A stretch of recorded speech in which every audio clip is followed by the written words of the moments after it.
In the first chapter, in the last lecture, we have studied about the objectives of housing and different points to be considered for selection of site for animal house. Now, the next topic that we are going to study in this lecture is regarding components of farm building.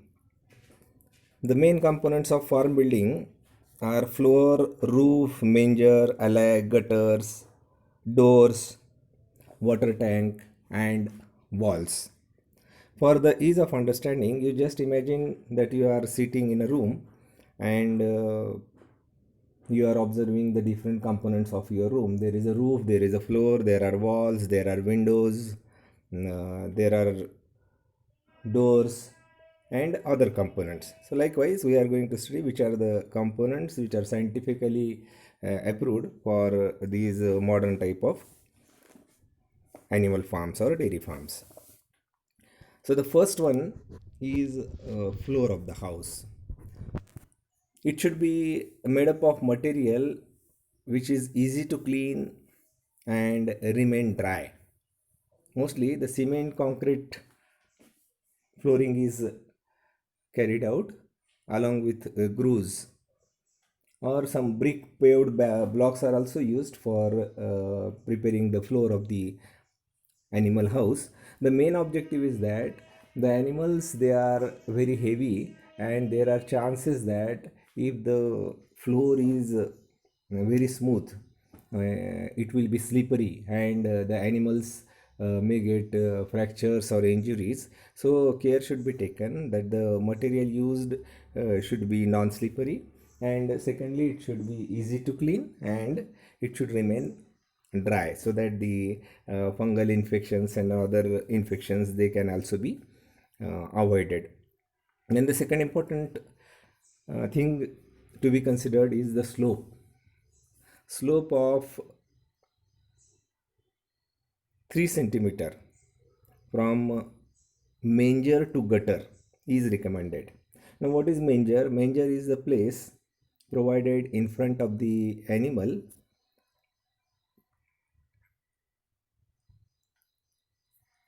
for providing the feeds and fodders, that is manger. And gutter, it is located at the back side of the animal. It is a groove or a channel provided for drainage of dung and urine.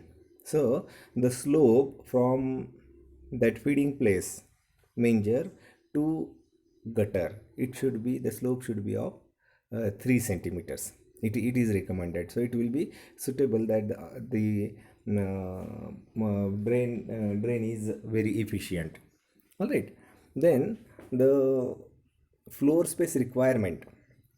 When a house is constructed, the number of animals we are going to maintain, depending upon the species, of course, is also to be decided. And for that purpose, how much space is required for each animal, that is to be decided. So the on an average floor space requirement per cow, it is given, it is 1.5 by 1.2 meters. It is recommended. So this is all about the first component of farm building, floor.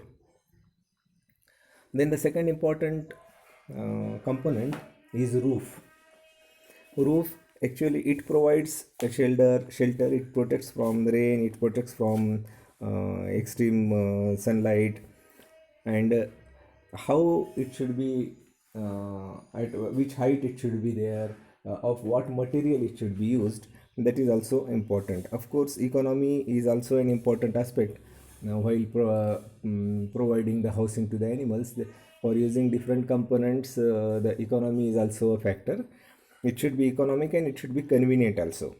So as far as roof is concerned, take care of extreme fluctuation in temperature inside the shed and sufficient fresh air ventilation. So these 2 points are very important. Are you getting this? Extreme fluctuation. If the roof is located at a lower side and there is no escape of air, hot air, then what will happen? The temperature inside the farm, inside the animal farm building, it will increase. and in turn it will affect the body temperature of the animals. So the first point to be remembered while providing roof is extreme fluctuation temperature inside the shade should be avoided, and air ventilation is also important. The sufficient fresh air should flow through the animal house. Now, it may be made up of iron sheet, which is very common. Then asbestos sheets or cement sheets are also available in today's date, or thatched roof where there is a rainy season. Say in Konkan area or in Kerala, they use the thatched roofs. So these are the different materials depending upon the local conditions, depending upon the economy and availability of material. You can go for any one of these for the purpose of providing the roof. The third point is height of the roof from floor. It should be 2.4 meter at sides. At sides means where the wall of the animal house is constructed. The in the components, walls are also there. So the boundary of the animal house, it has walls. So height should be 2.4 meters at sides. From the floor, it should be at 2.4 meters, and at the center of the animal house, the height should be 4.5 meters. So it will give a slope from center towards sides, 4.5 to 2.4 meters. Are you getting this? So height should be 2.4 meters at the sides and 4.5 meters at the center. It is recommended for fulfilling the above said objectives. Then the roof, these iron sheets or asbestos sheets, it should be extended beyond the wall. If it is resting on the wall or if it is supported with some other material, then also its length should extend beyond the wall by 0.75 meters. If it is not extended, then the in rainy season the water will come inside the animal house.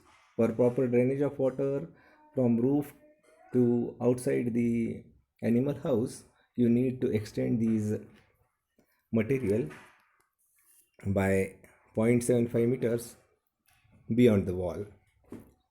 Then provision of ventilation ridge at the center. As we have discussed, the hot air, it should escape from the animal house, and then only the fresh air will flow through the house. So for the exit of this air, a ventilation ridge, a ventilator, we call it as in the house also. We used to have the ventilators above the doors or above the windows.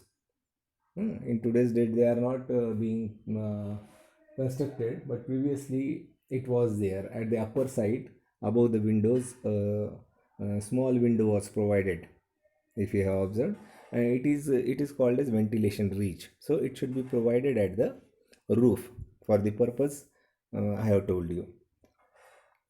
Then the next component is walls. They are from all the sides, four sides.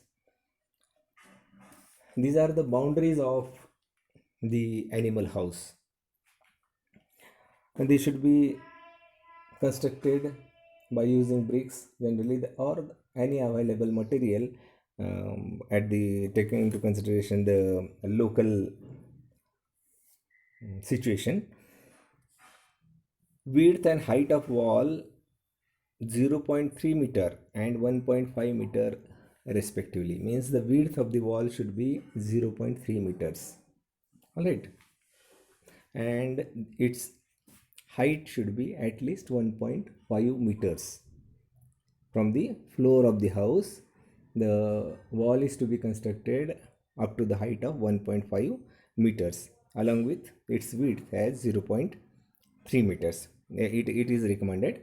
Then the inner side of the wall,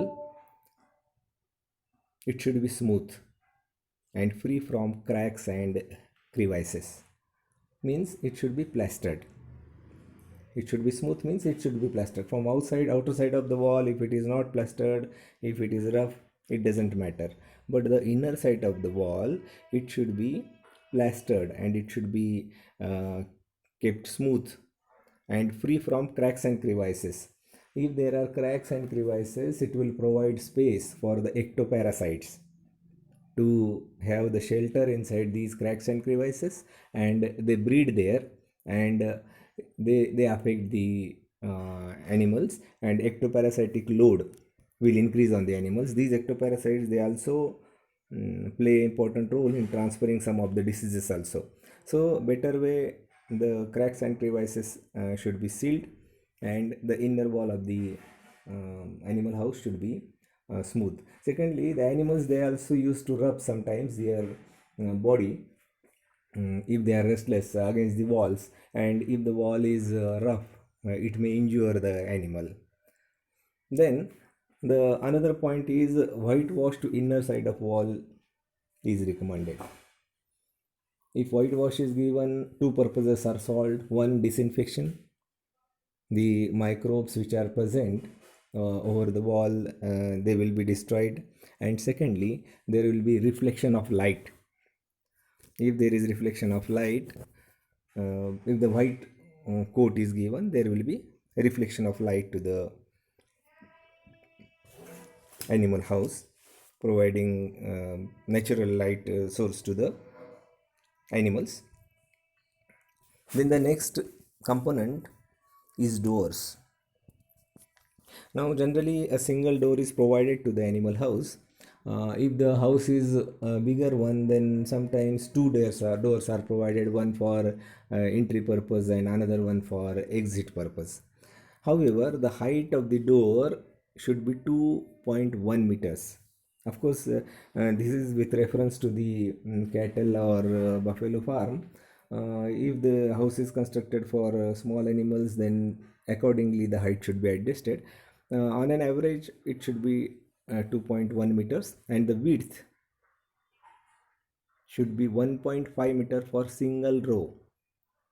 Means if you are using, you are having the animals in a single row, means if the number of animals are say 9 or 10, then you should have width of the door as 1.5 meters. And if you are having double row, means more than 9 animals, generally it is recommended that if you have more than 9 animals, you should go for double row confining of the animals. So it should be then 2.5 meters.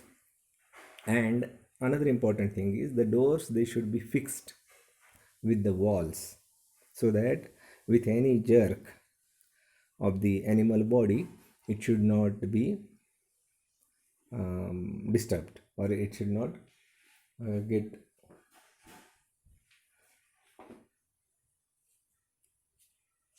out. All right, so it should be fixed with the walls. Then another important component is manger. As we have discussed while studying the roof, the slope from manger to gutter should be of 3 centimeters. So what is manger? Manger is a place which is provided at the front side of animals for the purpose of providing feeds and fodders to the animals. So the what are the different parameters applied for the manger? The width should be on an average 1 meter, so that the animal will be comfortable to take the feed from the manger. Then height of the rear wall. Rear wall means the wall at the side of the animal, it should be 0.8 meters.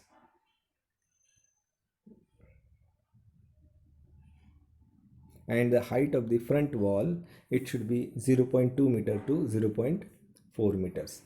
So height of the rear wall means which is in front of animals at the other side of the manger. The manger will be having two walls. One will be towards the side of animal, and one will be at the other side. So the height of the rear wall, which is just having opposite to the animals, it should be more 0.8 meters, so that the feeds and fodders, they should not fall down from the mangers, and the height of the front wall should be 0.4 to 0.2 to 0.4 meters. Then it should be comfortable and it should minimize the feed wastage. That care we should take, and of what material it should be prepared, that we can decide depending upon the available resources and the condition, local condition. Then comes allays. Allays mean the central space which is provided in the animal house. There are different types of housing systems that we are going to study in the another lecture. So allays, it is a space which is provided in between the two rows of animals. In the animal house, if the two rows are there, in between these two rows, the space provided is called as allays. So there are two systems, head to head system and tail to tail system, that we are going to study in detail in the next lectures. So how the alley should be there, that is recommended, the width of the alley and the length of the alley.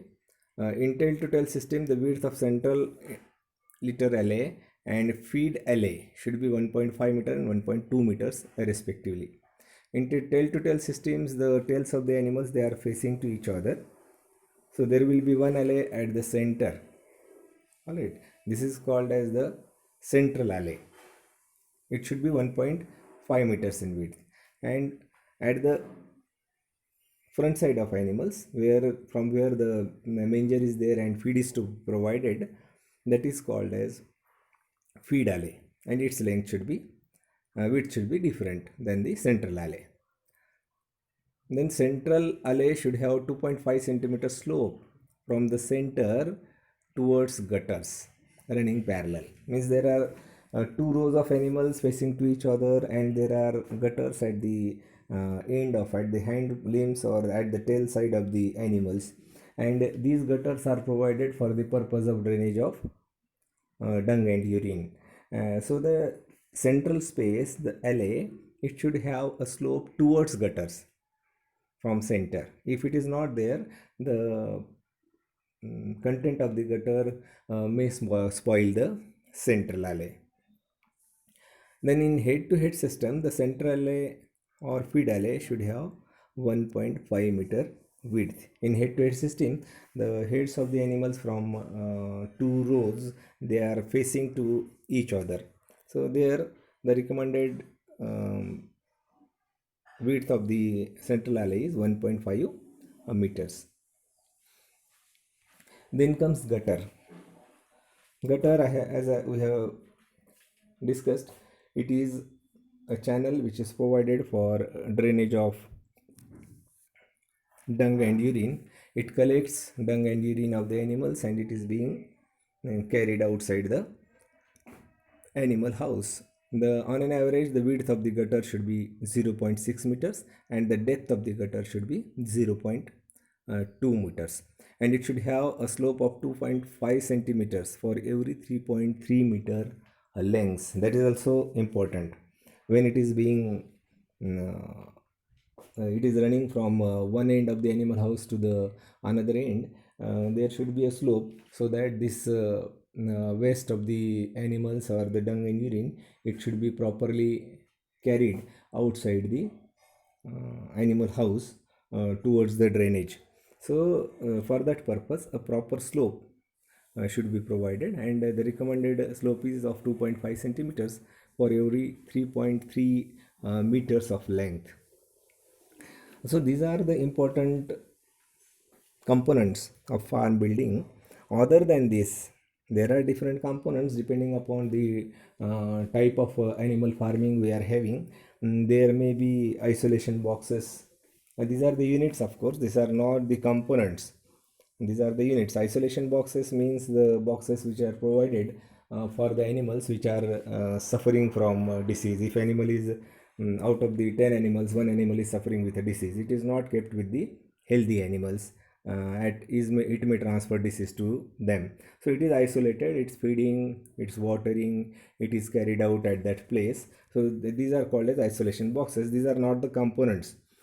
As far as examination is concerned, if you are asked in the examination regarding different components of animal house, you should go for floor, roof, manger, alleys, gutters, doors and walls. All right, and these are the extra points that isolation boxes are provided at these are the units provided at the animal farm. Then another component or another unit provided at the animal farm is the shades for young animals. It should be also separate. For the calves also separate house is provided, and accordingly the description has been given here, how it should be located, and the different parameters regarding the components of that particular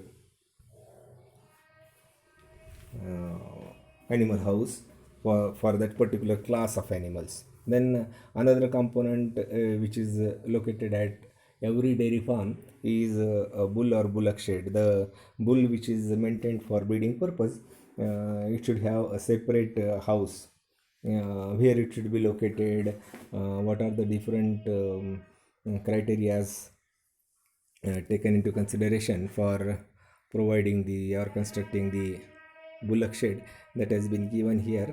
A separate accommodation is required. It should be never kept in confinement.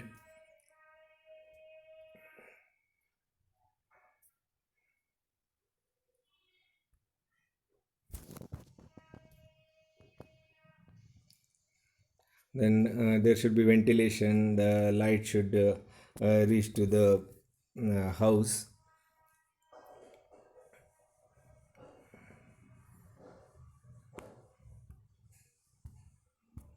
That has been specified here. A loose box with a rough cement concrete floor. The flooring should be non-slippery. There should be separate arrangement for watering and feeding. That has been also recommended here.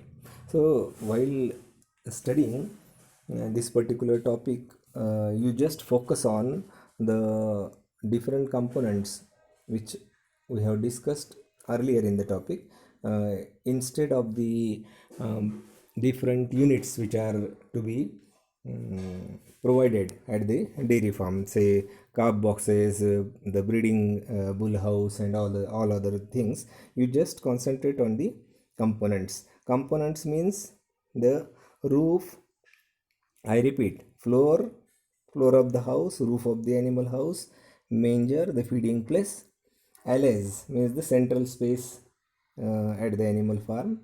Then the gutters, the place provided for drainage of dung and urine. Then doors and walls along with their specifications. If it is a long question, then you should go for these components and you should specify in brief the specifications of these components only. So in the next lecture we will study the different types of housing systems. All right, so until then you just go through this lecture. If you have any difficulty, note them. If you have any questions, just note them and we will discuss them accordingly.